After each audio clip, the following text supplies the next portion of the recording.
Na sha ganin iyaye mata suna tambaya na, ni fa nono na ƙanana ne, ina ganin kamar ba zan iya shayarwa ba saboda samun ruwan nono da ya kamata in shayar da jariri na ba. To Hajiya ta idan kina ɗaya daga cikin waɗannan ki dakata ki dakata domin wannan bidiyo naki ne.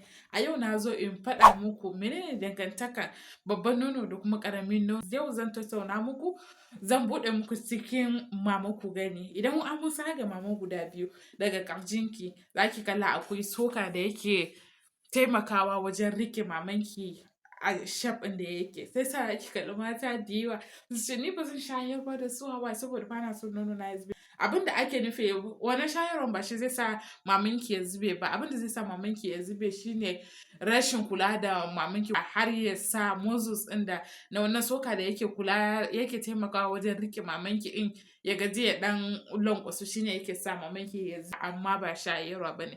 Kuma abin da za ki yi ki ga kin kama wajen nononki bai zube ba ko wani abu makamancin haka, za ki sa bra mai kyau sai kuma kina exercise motsa jiki. Akwai motsa jiki ta musamman na ƙara girman mama ko kuma na ƙara mama ya tsaya a inda ya kamata. Sai kuma abu na gaba shine fat da kuma connective tissue. Wannan shine kusan shine halittar maman gaba ɗaya, mamanki gaba ɗaya. Shine zai determine na size mamanki. Idan ƙato ne ko kuma ƙanana.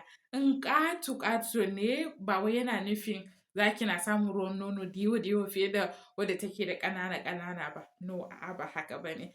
Domin shi ruwan nono yakan zuwa ne based on yadda kika shayar da jaririnki. In kin shayar da jaririnki akai za ki samu ruwan mama akai. In kin baki shayar akai ba ki samu ruwan mama akai ba.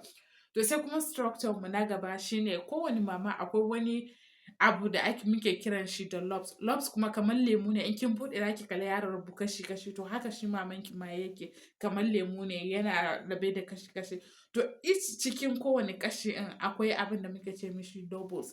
Wannan lobules ɗin kuma yana ɗauke da wani abu da muke ce mishi alveolar. Alveolar nan yana ɗauke da cells ɗin da suke producing na ruwan mama. A nan ne production na madara in yake aukuwa. Sai kuma idan aka yi production nashi sai akwai wani abu da zai ɗauke shi kamar irin hanya ne, zai transporting na wannan ruwan madara da aka samu alveolar ya producing, za a conveying nashi through a hanya ne za mu ce mota ba. To shine milk duct ne zai ɗauki wannan sai ya kawo shi sinus. Sinuses kamar wani ɗan opening ne wajen buɗewa na inda zai ɗan storing na ruwan mama kaɗan a ciki.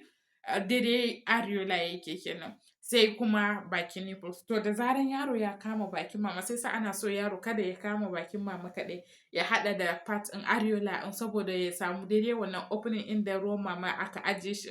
Sai yaro ya fara sha, hakan zai ba yaron dama ya zuƙi ruwan mama yadda ya kamata.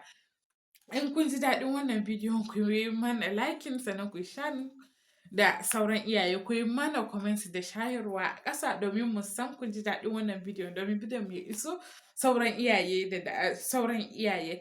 And ku kasance tare da mu a wani bidiyon mu inda za mu tattauna akan yadda breast milk ɗin yake occurring. Mun faɗa muku internal structures. To yadda ake producing na ruwa har ya shiga ruwan nono har ya shiga bakin jariri. Ku kasance tare da mu sai mun haɗu da ku a wani sati.